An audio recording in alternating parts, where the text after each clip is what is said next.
Close your eyes and imagine. What if the things in life that cause us the greatest pain, the things that bring us grief, are challenges? Challenges designed to help us grow, to ultimately become what we were always meant to be. We feel like we've been buried, but what if, like a seed, we've been planted? And having been planted, we grow to become a mighty tree. Now, open your eyes. Open your eyes to this way of viewing life. Come with me as we explore your true, infinite, eternal nature. This is Grief to Growth, and I am your host, Brian Smith. Hi there, and I'm Brian Smith, and I want to welcome you to Grief to Growth. And whether this is your first time joining us or you've been walking this path with me for a while, I'm so glad you're here. On this podcast, we explore life's most difficult moments and life's deepest questions: who we are, where we came from, why we're here, and where we're going. And today's conversation is one that blends ancient wisdom with modern healing. My guest is Richard Ashworth, a leading authority on classical feng shui and the Chinese metaphysical system known as Bazi, or the Four Pillars of Destiny. You may recognize Richard from Channel 5's Housebusters if you're in the UK, where he introduced classical feng shui to a wide audience in the UK. But his work goes much deeper than home arrangement. He's helped thousands of people around the globe interpret the energetic blueprint that they were born with. In our conversation today, we'll explore how your birth moment holds the keys to your life patterns and how understanding your unique elemental makeup, water, wood, fire, earth, and metal, can help dissolve heartbreak, reveal opportunities for healing, and even answer questions like, is there such a thing as fate? Or is it ever too late to have a happy childhood? Now, Richard describes Bazi as the most powerful instrument of self-help he's ever encountered. And he's just released a new book titled I Talk to the Animals, a definitive guide to constructing and interpreting the Bazi chart. So whether you're curious about destiny, wondering if you can change your story, or if you're just looking for tools to better understand yourself and others, this conversation is a must listen. And when the episode ends, make sure that you don't end the conversation there. Head over to grieftogrowth.substack.com, where I've written an article about this episode. I'd love to hear your thoughts. You can leave a comment, ask a question, and you can connect with our growing community. So now let's dive into this conversation with Richard Ashworth. That's beautifully expressed. Thank you very much. Thank you for being here, Richard. It's really fascinating to meet you. We had a little talk before we got started recording, and I know this is going to be a great conversation as we talk about some of these big questions about fate. But before we get started, let's define a couple of things because some of these terms are not going to be familiar to my audience. So could you let people know, I mentioned, I think it's pronounced feng shui, but feng shui, Bazi, what are those things? Oh, and pronunciation's fine. Everyone gets it wrong. I say feng shui, which is close to the Cantonese, but I mean, I'm no speaker of Chinese. I do not speak Chinese, so don't worry about that. Bazi, if you like, Bazi is probably the better way to pronounce it, but I use Bazi. Is, if you like, the feng shui of time as opposed to space. Okay. So, I mean, what happened was I was talking to you earlier that my sister died in 1990, and I had been pursuing a spiritual path for some time prior to that. And I had studied with guys who were talking about the four rules of that and the five guides to this and the six principles of the other, who were all to a greater or lesser extent. I mean, some very good people, but reinventing the wheel. And I was working with a guy called Chuck Spezzano, who you may have come across, who has a thing called the Psychology of Vision. He's Philadelphia Italian, based in Maui. And we were doing work on biblical archetypes. Now, I'm guessing you know your Bible. Pretty well, yeah. Yeah. I do too, for odd reasons. I was never indoctrinated, but I did a lot of Sunday school. Anyway, what we were doing was working with biblical archetypes with the intention of preventing World War III at the time of Desert Storm. So you have me to thank. But in that process, I was noticing that there were parallels between the 1930s and the 1990s. And someone pointed out to me that the Chinese model of time, which is called the Ganzi cycle, is 60 years long. And therefore, you would find echoes between the 1990s and 1930s, things happening in the Balkans, rise of dictators, a number of things that struck me very powerfully. And it kind of blew my mind. So having studied with all these people who had various different perfectly worthwhile takes on healing, and by which I mean everything from physical change, which is, unusual and hard to do, and we shouldn't make promises we can't keep, to performance enhancement, I no longer needed a new model because there was this thing that had been being used by the Chinese for 2,000 years. Mm-hmm.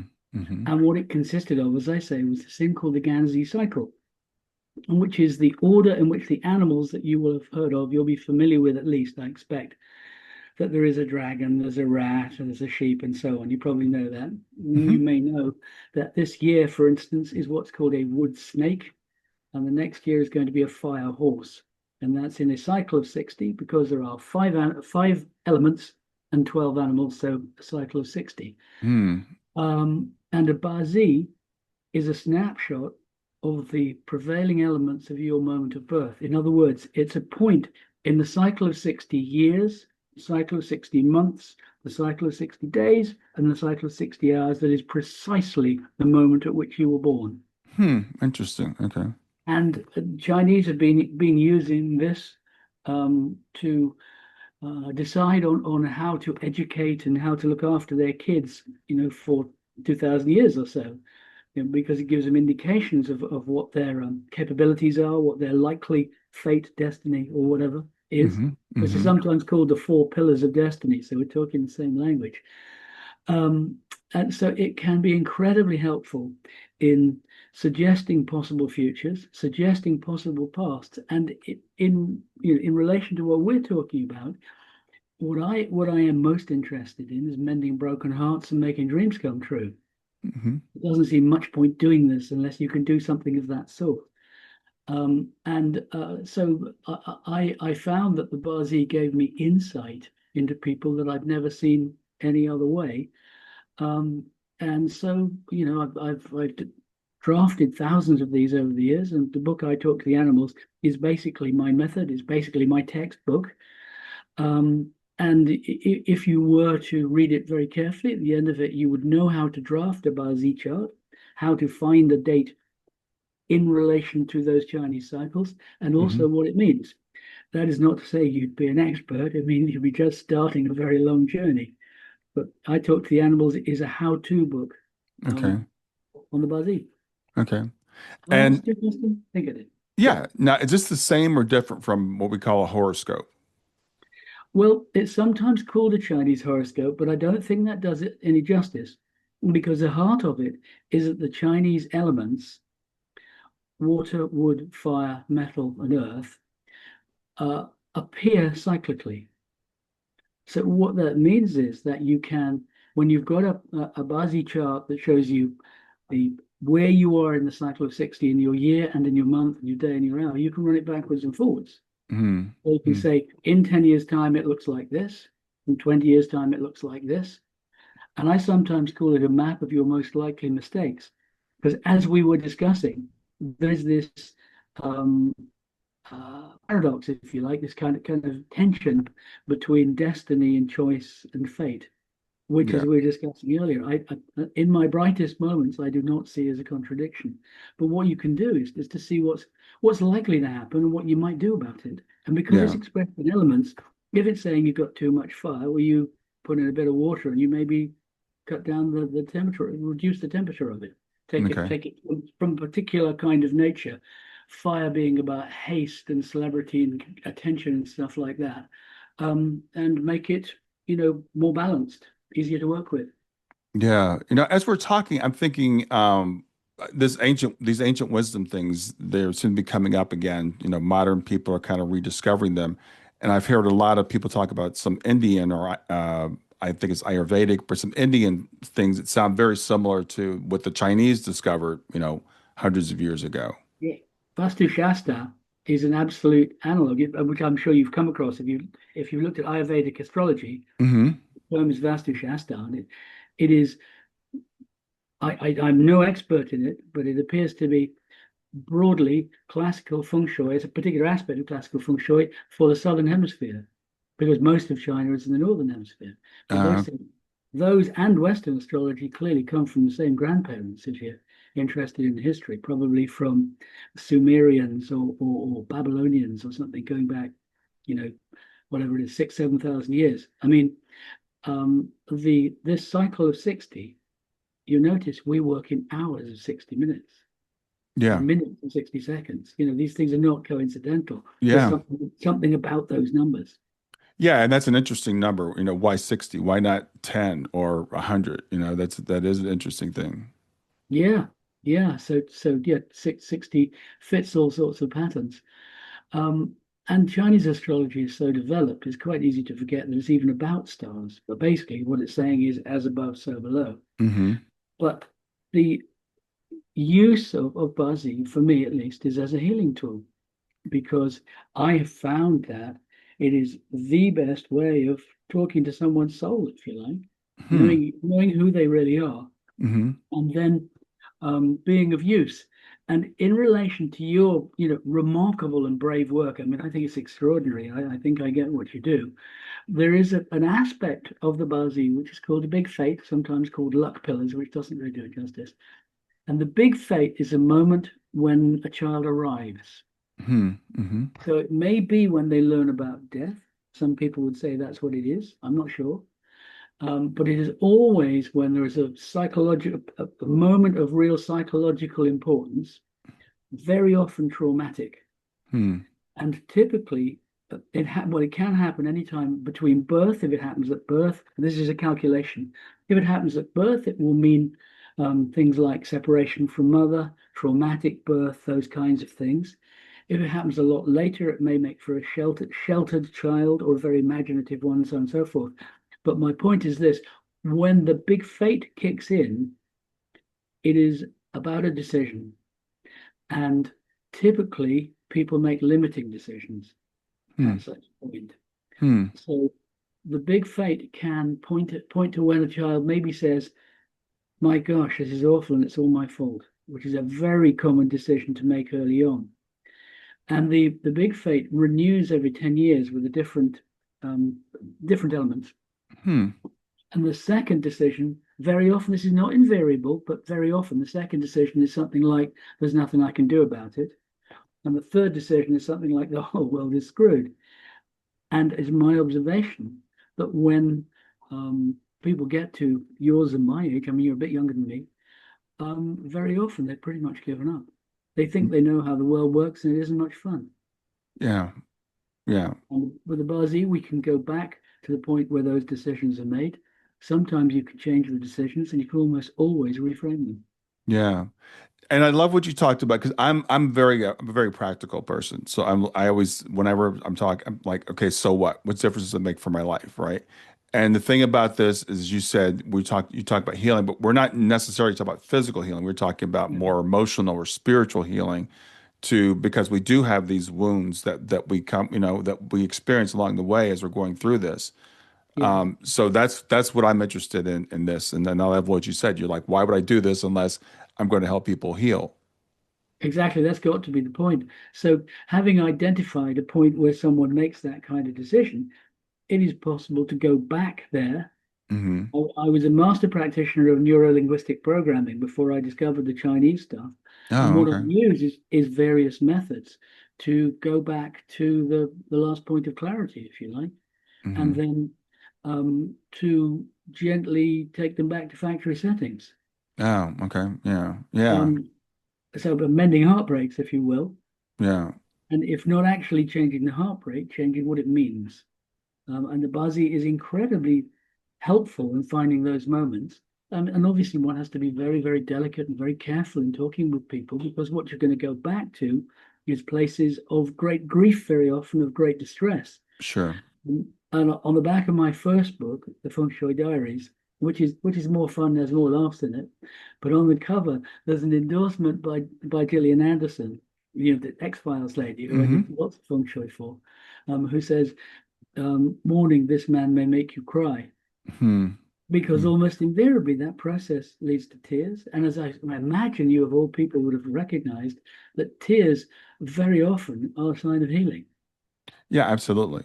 Yeah, absolutely, for sure. So let's talk a little bit about I forgot where I was going to go with this, but with the this idea of the Bazi and the cycles, and you mentioned like I forgot the word you used, a wound, I guess, or kind of the fate that we go through. So what did you learn from you? But right before we got on, I gave you my birth date and stuff. So what did you learn about me?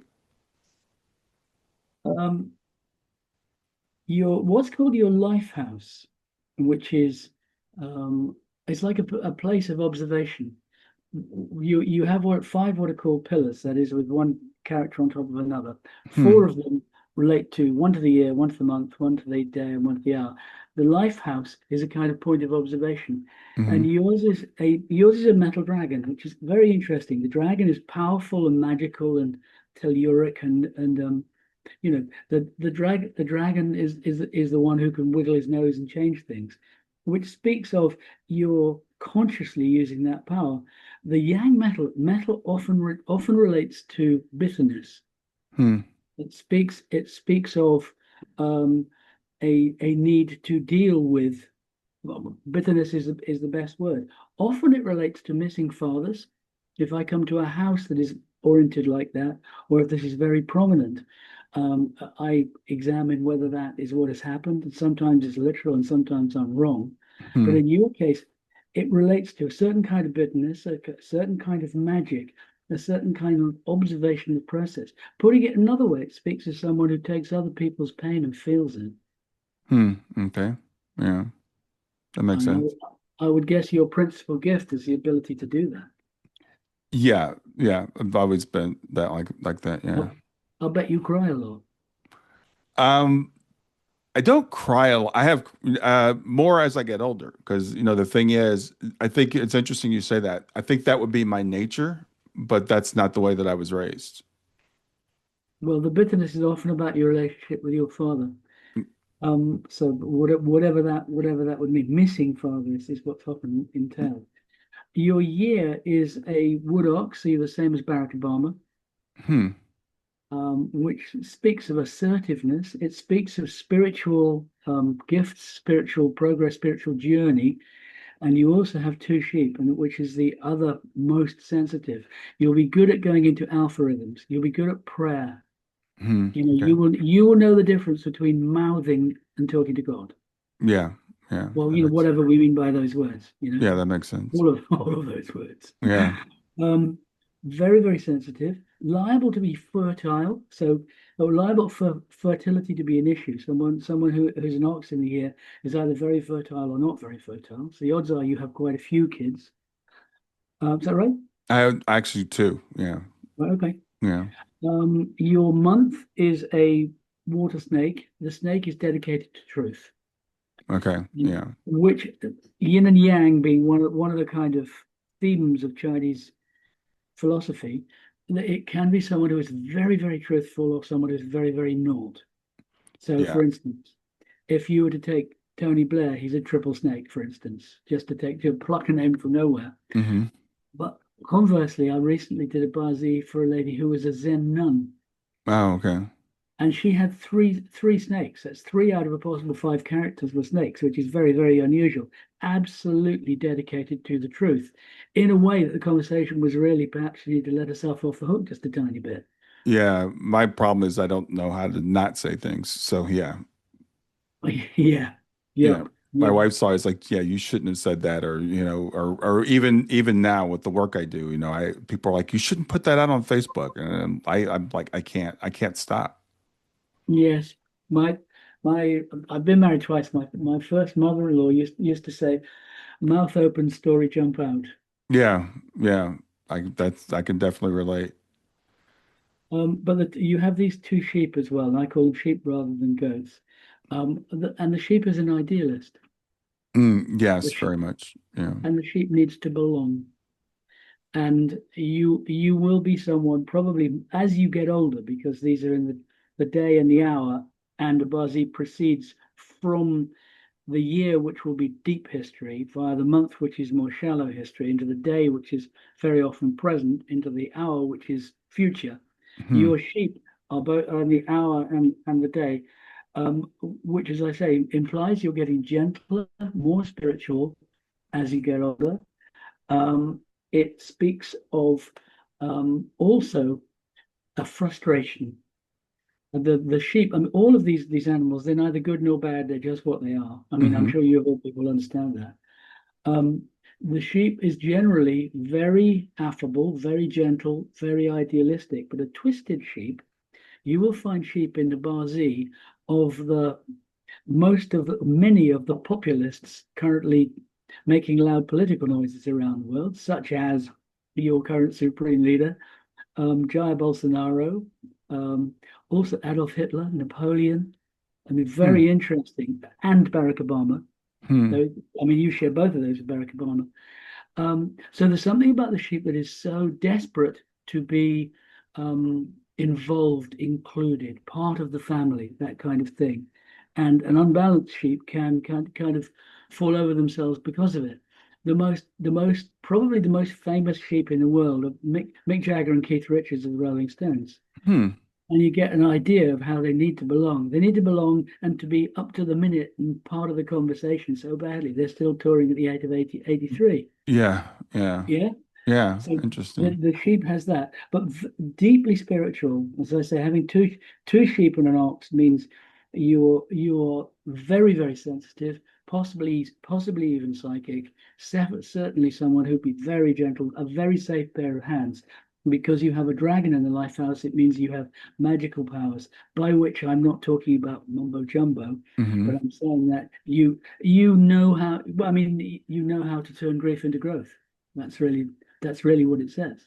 Yeah, well, I think we all do, but yeah, that's what I try to help people do. So that makes sense. And you know, and it's interesting because you talked about the missing father. My father still is actually still alive, and lives with me, and I lived with the whole my whole time.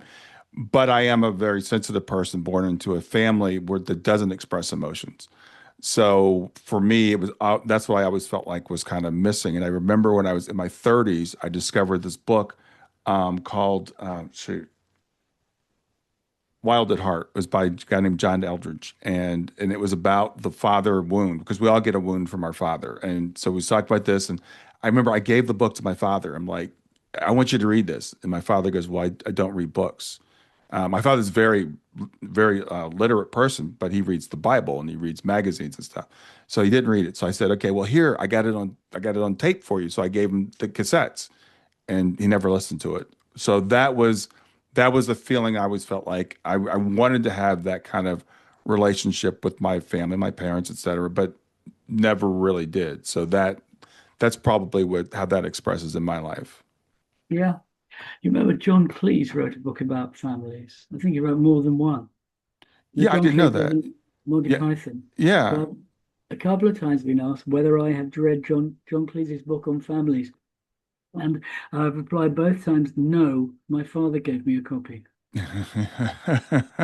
It makes sense. Yeah, I can understand that. So yeah, I think that's where that would express in my life. And we talked earlier, and I know the question now I wanted to ask is we started before we got into the conversation about fate versus free will or randomness or whatever, and the tension between the two. So, what are your thoughts on that? Because people might look at the Bazi and say, "Oh, well, this means that this is going to happen, and it's written in the stars."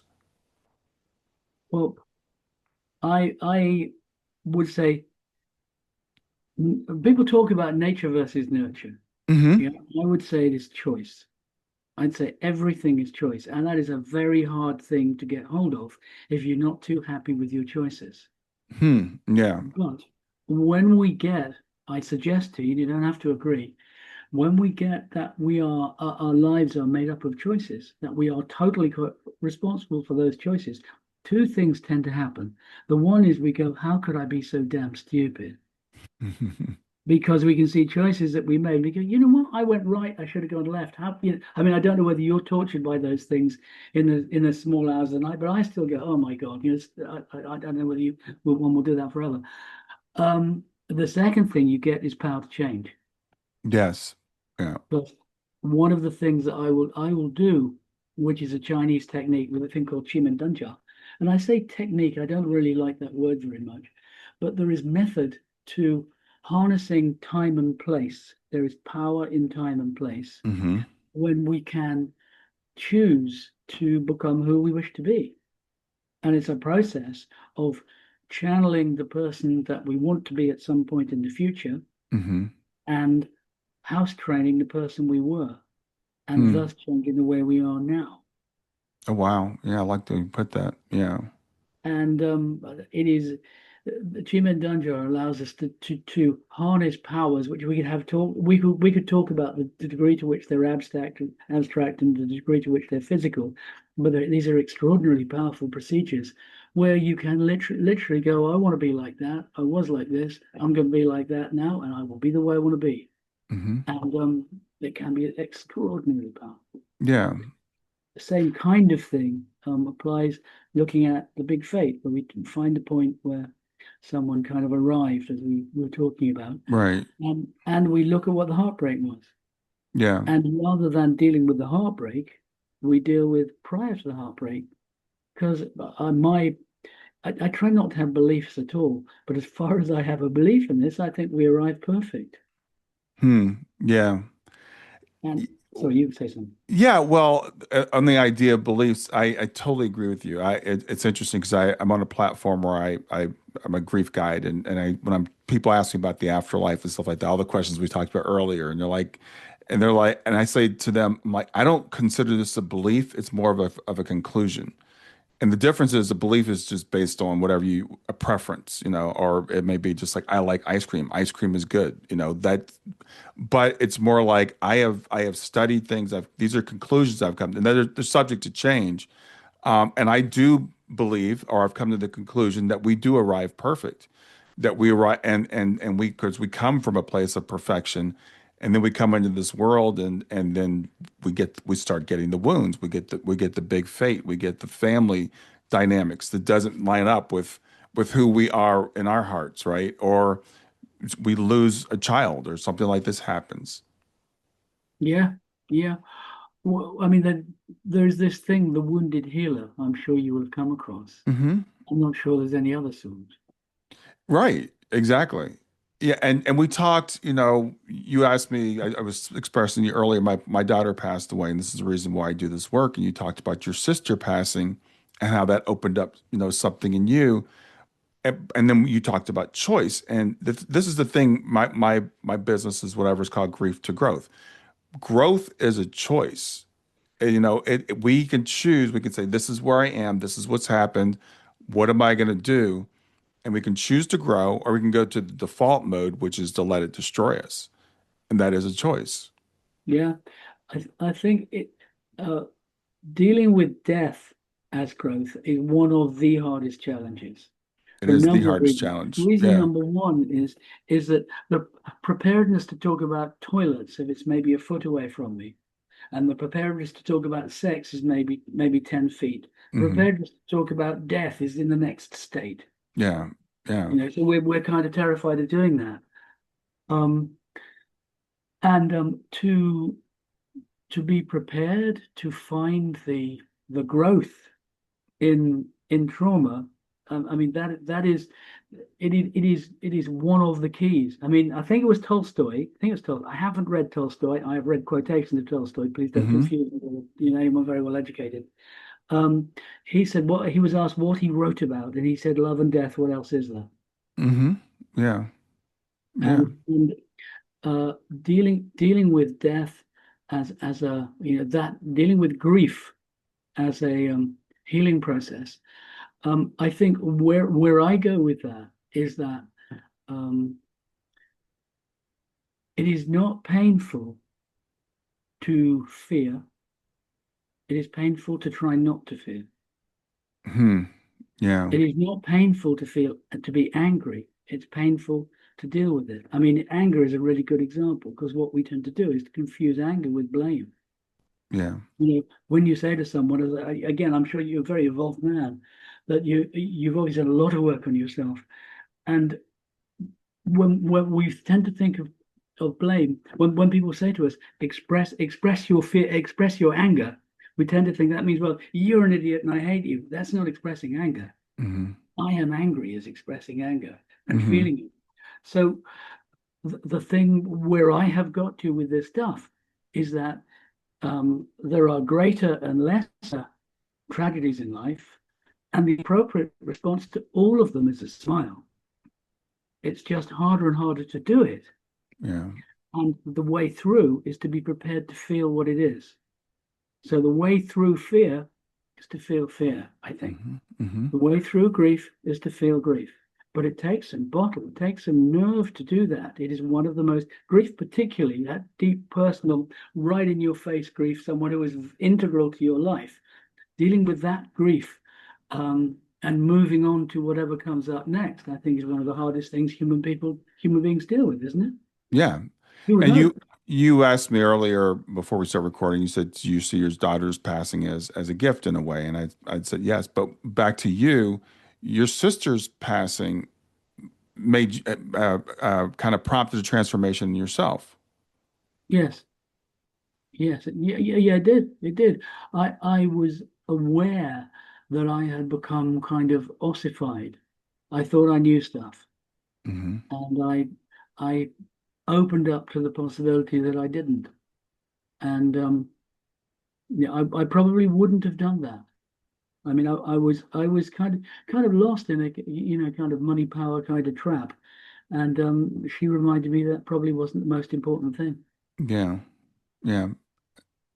So with the Bazi, getting back to your work, how does this Yes. help people to come to these realizations, to start to embrace this idea of that you said things in life we should meet with a smile. I would say we should meet with curiosity. It's like, what is this? What is this here to teach me? That type of feeling. Well, curiosity keeps us alive, doesn't it?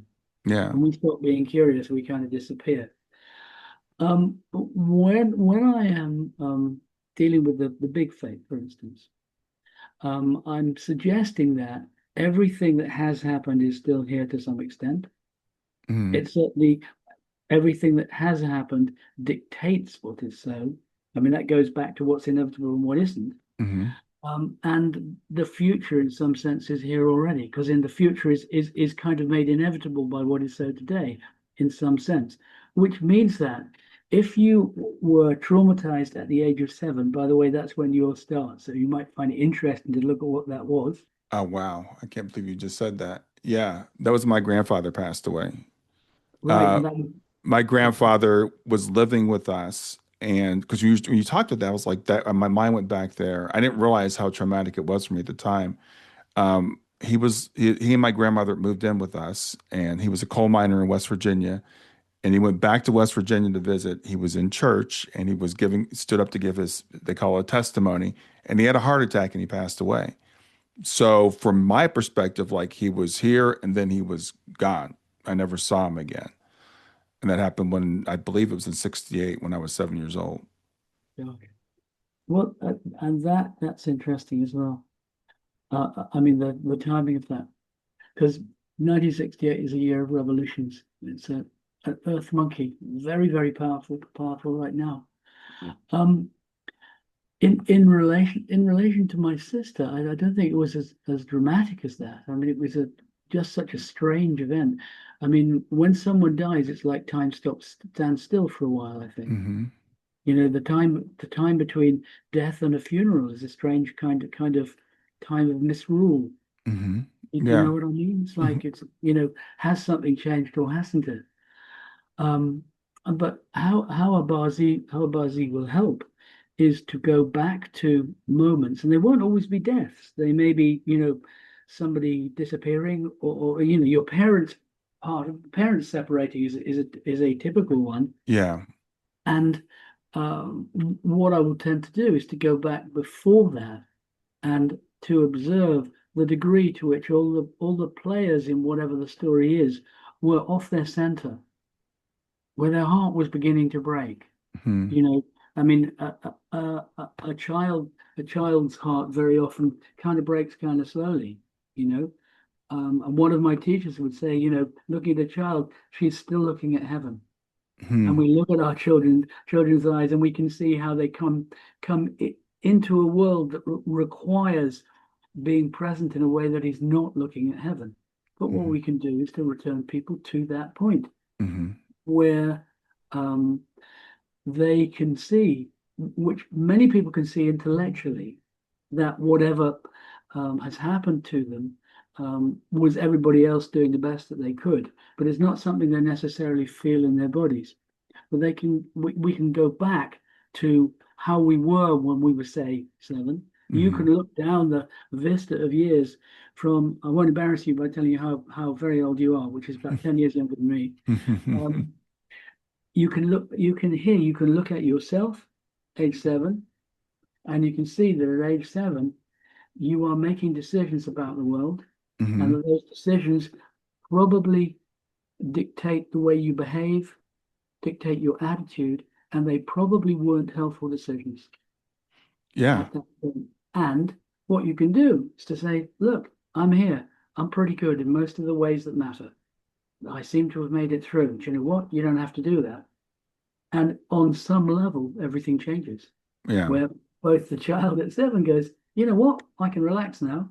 And you don't have that decision within you anymore. Yeah. And, miraculous things can follow that. Yeah, I think that's a really good point. And again, we talked about earlier, and I can't remember now what was before we started plus record. What was after we were talking about this idea of fate versus free will. And I always refer to the person I think got it the best that I've seen is a writer named Philip K. Dick, and he put a movie out, Okay, Nick. Yeah, The Adjustment Bureau. I Um, love that movie. Yeah, yeah, I love that movie because to me it's got that balance. And so when people start to discover things like the Bazi, the way that I see it as being helpful is it does put some order in the universe because a lot of people think we're just there was this big bang, there's no order, there we just got lucky, we became these talking apes, and there's no meaning, there's no rhyme, there's no reason. And I believe the exact opposite. I think it is extremely ordered. And I think that everything that happens for a reason. We don't know the reasons right now, but I love the way he shows the tension between we still have free will, but there is an overarching plan or probability, I guess I would say. I think there's nothing random. Yeah. No such thing as random, I think. But Philip K. Dick was a fascinating writer. I mean, he was developing in his last few years. He was moving from something that was kind of uh, political into something that was spiritual. He Hmm. was noticing. Do you know the penultimate truth? His I do not. penultimate No. truth. His penultimate truth is kind of what we're living through now, which No. is where everybody is underground in nice comfortable places with television and the equivalent of the internet and plenty of food and so on and so forth, while apparently World War III wages above their heads. And eventually, after several decades of this, someone bravely goes out to see what's going on, and they find that the elite have been living on the rest of the earth while most people are still underground, and there's Hmm. no war at all. Oh wow. Wow. Philip K. Dick, a real visionary Philip K. Dick. Anyway, we digress, but I share your admiration for his work. Yeah, absolutely. And like I said, it's that for me, the part of me that wants to know how things work and stuff, and I see how we as a society, when we got scientific as we call it, and we became very materialistic, and we looked at things like this and we said, oh well, that's just old, nonsense. That's wishful thinking. That's woo-woo. And now physicists are starting to come back around and going, yeah, maybe these things do influence what's happening on Earth. And as you said, as above, so below. And I'm just fascinated by the wisdom and this that was revealed to these people, so many years ago, and how it can help us with our lives today. What's astonishing to me is that the Bazi, which is what I'm writing about, I talk to the animals, has been in use in China for 2,000 years. Hmm. And it's mostly used to choose jobs, to decide whether people are going to be fantastically wealthy, that kind of thing. Right. But I think its greatest use is in finding moments of decision and Hmm. um, allowing choice. And I think underlying this conversation is whether choice is a possible thing. And the Bazi consists of two bits. If you look at this, this is the front of your Bazi. Hmm. That's the main thing. and it is pretty much written in stone. I say pretty much written in stone. I'm not sure anything is, but as far as things are, it is. Whereas this guy here, which is the big fate, is not written in stone. It is a Mm. question of his choices. And what this will just do is, well, this is, if you like, as I said, a map of your most likely mistakes.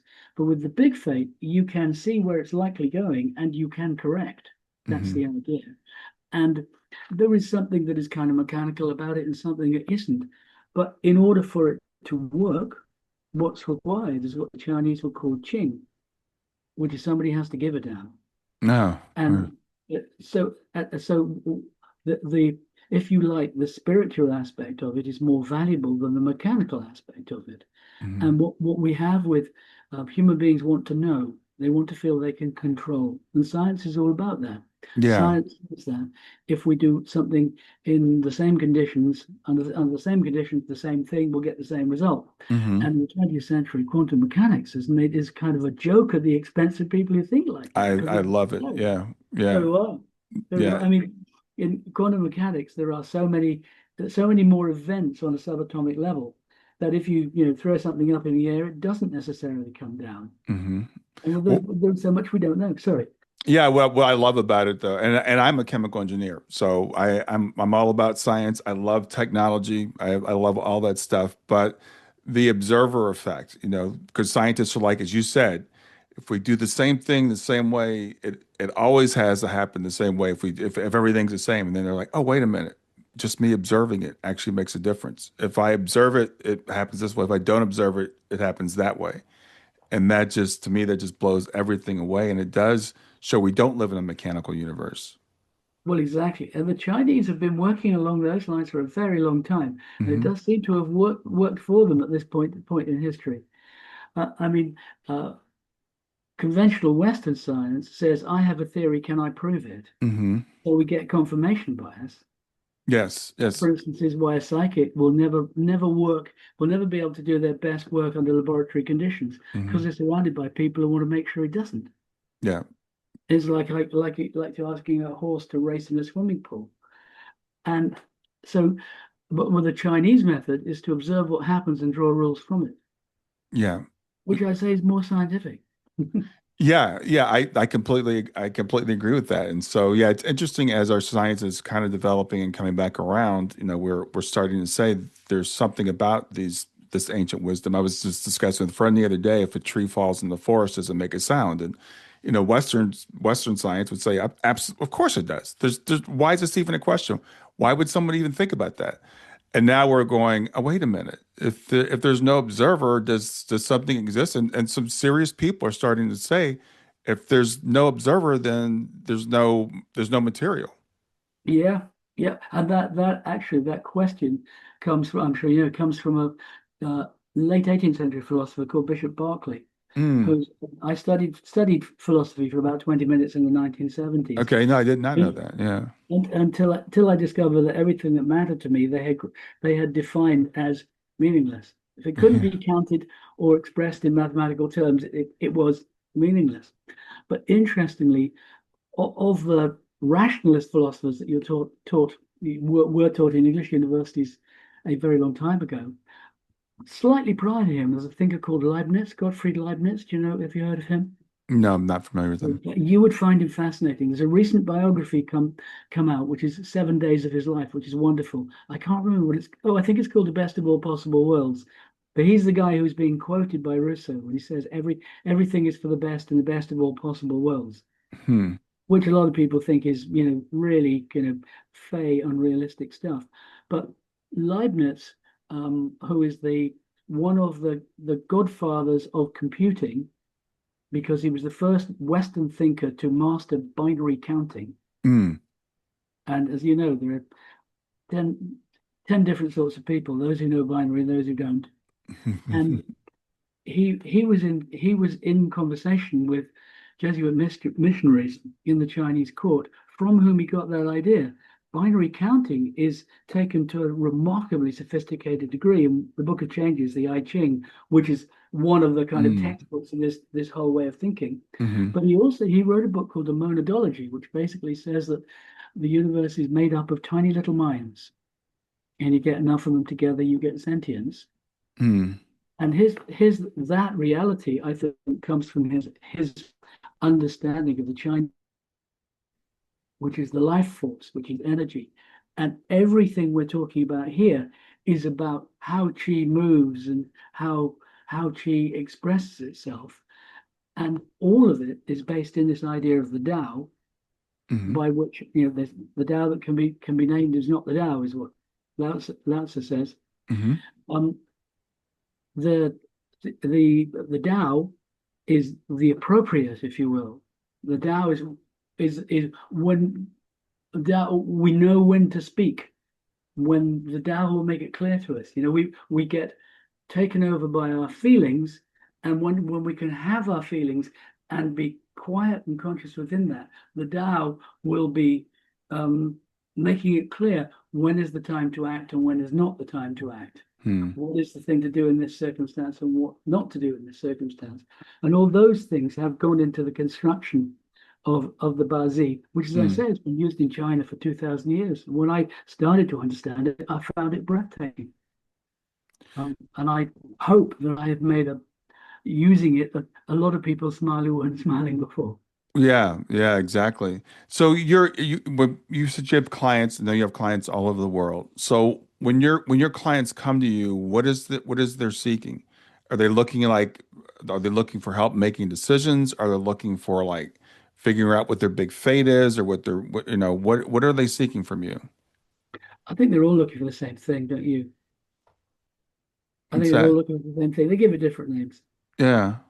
They're looking for meaning, if you like. They're Mm-hmm. looking for um, peace, if Mm-hmm. you like. I think everybody is broadly looking for the same stuff, Mm-hmm. and we tend to get confused along the line. We Mm. started off, as we both agreed, we started off perfect, and then kind of life gets very confusing. We're kind of blinded by the light.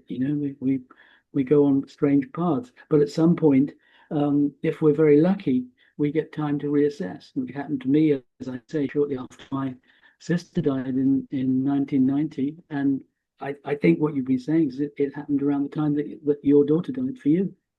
Yeah, well, for me, I'd say there were multiple points in my life, but that was the Yeah. big one. That was the biggest one. So and I love what you said. People are looking for meaning because I'm a life coach also, and I hear people talk about like, what's my purpose? People, and people really struggle like because they think there's like this one thing. I'm here to write a book, or I'm here to be a CEO, or I'm here to whatever, and they get lost in like the one big thing you're here to do is experience life. That's really what your purpose is. That's really what it comes down to. So I agree with you. People, they come to you and they ask you from different points of view, but they're looking for like, again, that big thing. Why am I here? They're looking to love and to learn. I think some of those kinds of things. There are lots of Yeah. words. Um, but yes, as I say, I think people are broadly looking for the same thing, and mostly what I find is that people have a point where they've not been prepared to feel something, and they feel it all the way through, and it kind of clears the path. And I think that probably bereavement is the hardest one. Yeah, well, there's many types of grief. There's many types of loss. So there's losing a person, death, as we talked about. That's the big one. But there are also separation of parents, getting divorced, losing a job, losing your health. All these things are kind of like resets that make us turn inward and kind of figure out, again, all these questions: why am I here? Where am I going? Et cetera. Yeah, and that last question, I don't think anybody knows the answer to that one. Where we're Lots of people going? think they do. Yeah, lots of people think they do. I don't think the Dalai Lama knows, or Archbishop Tutu, or even Pope Leo. I don't think they know. I Um, I would disagree. Well, I don't know. No is the operative word there. I think we have a pretty good indication, and I think it's interesting. You talk. We both agree we come in perfect. I think we return to where we came from. This where this life is we talk about cycles, right? The Indians talk about it a lot. The Chinese talk about it. I think our life is is a circle. So we come in, we go through all this crap that we go through, and then our big thing is like, we're trying to figure it all out, and then I think and we go back to where we came from. I hear what you say. These are stimulating ideas, but I don't think we're constructed to answer those questions really. Yeah, yeah. No, we're not definitively no, and some of this stuff goes beyond my level of way beyond my level of understanding, like quantum physics. I forget who it was that said, anybody that says they understand quantum mechanics does not understand quantum mechanics, because I think it's beyond what we can comprehend. Yeah, and I think we're talking about some kind of spiritual analog for that. I think I have lots of ideas, but I think the only thing I really know is that I am. I don't think I know. I mean, it's what God says to to Moses from the burning bush, isn't it? That Yeah, I am. yeah, and then that's absolutely true. It's interesting because I do a little thought experiment. What if I was a brain in a jar in a laboratory and I was hooked up to inputs that could stimulate my neural system? How would I know any difference between that and me sitting in this chair? I would not. All I truly know is my experience. All I know is that I'm experiencing this moment. That's when it comes down to it, that's all we can know. I think that's exactly right. Yeah, yeah, exactly. I've got some ideas, but, but that's all I know. Yeah. Well, also it's a game, it's fun. I mean the various theories and mysteries and methods of interpretation, they're just kind of interesting. Yeah, and I think that's what we come to once we start to comprehend some of the things that you're talking about, some of the things that I'm talking about, where instead of us being overwhelmed by life and the quote bad things that happen, et cetera, we become more curious about it, and we become more, it's funny, the more I know, and I have a t-shirt that says the more I see, the less I know. And it's absolutely true. I don't know things, but I don't need to know them anymore. Because if it's more of like I trust more, I guess, is what it comes down to. Yeah, I think that's important. But I mean, if your readers want to know why they should buy I Talk to the Animals, it is that it gives them a kind of guide to where they've come from, a guide to where they might be going to, and some ways of dealing with things they might get stuck with. Yeah, exactly. Helping us to make sense of this, and Yeah, it's a methodology to to understand that some of it's not just random, that and the things, and just I gave you my birth date and stuff, like half an hour before we got on here. And it's interesting that the things that you were able to come up with. And, if you'd asked me 20 years ago if I believed in something like this, I would have said, yeah, no, probably not. But the older I get, the more I see, and the more I'm able to draw these parallels, I'm like, yeah, it makes sense. It does make some sense to me. yeah, yeah, yeah. But so the Bazi appears to be my small contribution to those studies. And it seems to have made a few people happy over the years. And my book, I Talk to the Animals, will to the assiduous reader tell them how to do it. So with the book, people will be able to create their own charts. Is that correct? Yes, Okay. yep.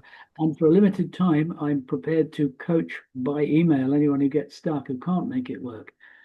And they'll need to get a Chinese calendar, but I give them a link to getting a Chinese calendar, so it's all there. So Okay. no, they won't be expert at the end, but they will have all the tools that are required to do that. Yeah. Yeah. So I would imagine, I'm sure in the past they were doing all this by papers. And is it computerized now? Has anybody been able to program it so you can just put in the date and it comes out with that, or how does it work? Well, yes. I mean, my book is available as an ebook, and yes, there are apps, but I teach people to do it by hand for a Hmm. variety of reasons. One is you don't want to get too dependent on apps because they get more and more expensive.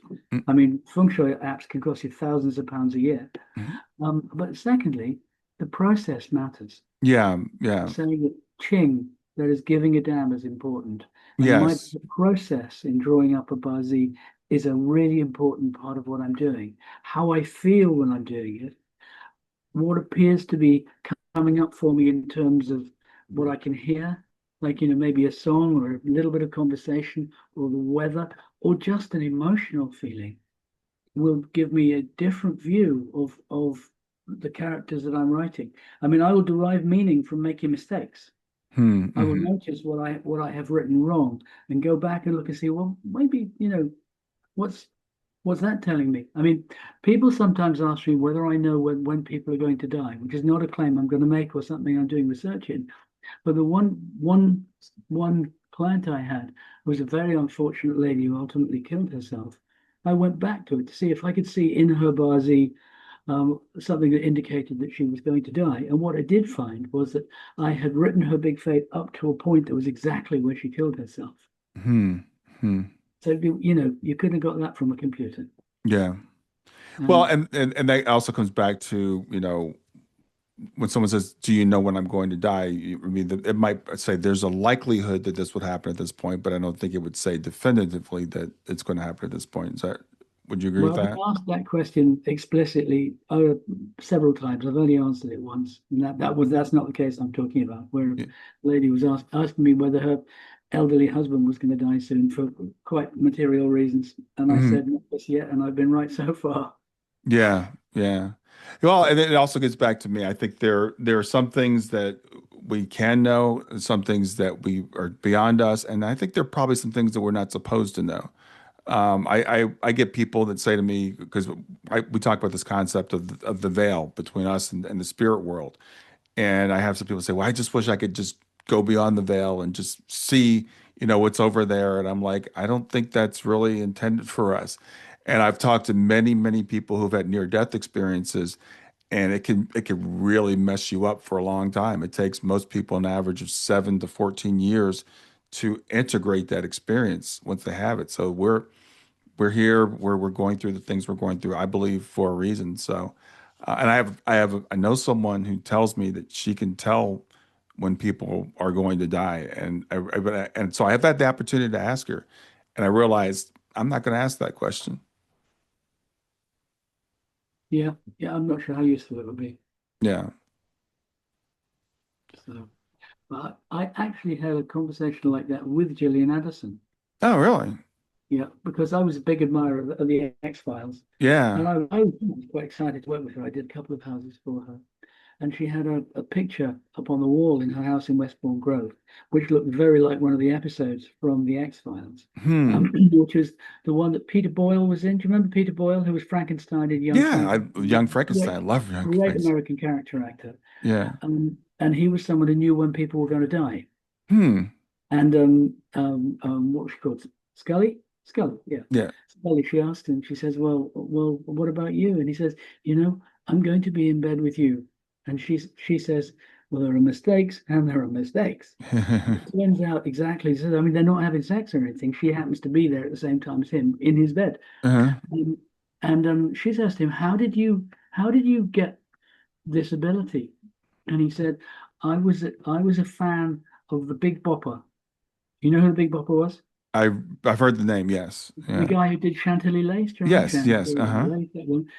He was one of the three other guys who went down on a plane with Buddy Holly in 1958. Okay. Yeah. And the story was that, they were doing those interminable American music tours when your cities are so far apart. There's no need to book a hotel. It's going to take you 6 hours to drive from, Chicago to Columbus. That's probably Hmm. about right, isn't it? Yeah. And so mostly these guys were in the bus in the same clothes, didn't get to wash, that kind of thing. It was not glamorous. And Buddy Holly was the only one who's making any money at that point. He said, you know what? I'm going to charter an airplane. So I will take your laundry, get it all washed up for you. You can all have a nice shower. You can have a decent sleep, because we'll be ahead of you. We'll sort it all out. And of course, the plane crashes. And Oh. what Peter Boyle says, do you know how they decided? And she says, no. He says, well, they drew cards.